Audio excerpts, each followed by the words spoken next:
ئێمە ڕێککەوتوینە لەگەڵ حکوومەتی فەدرالی ئەو ڕێککەوتنە لە موازنەی 2021 ڕەنگی داوەتەوە ئەو موازنەیە ئێستا بەرەو پەرلەمانە چێ مناقەشەیەکی پێم وایە جدی لە پەرلەمانە ئەکرێ و بزانین دەرەنجامی ئەو مناقەشەیە و ئەو دانوستانی بینی هەموو لایەنە سیاسیەکان و لیژنە پەیوەندیدارەکان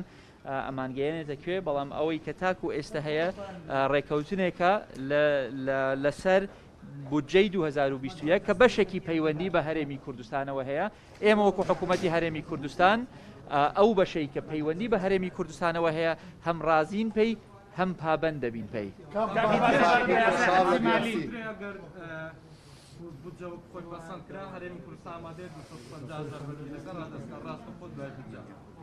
ئێمە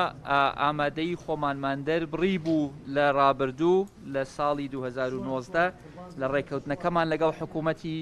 فێدرالی لە مانگی 11 2019 و ئێستش لە پرۆسەی گفتوگۆکردن و پەسەندکردنی موازنەی 2021 وتومانە ئێمە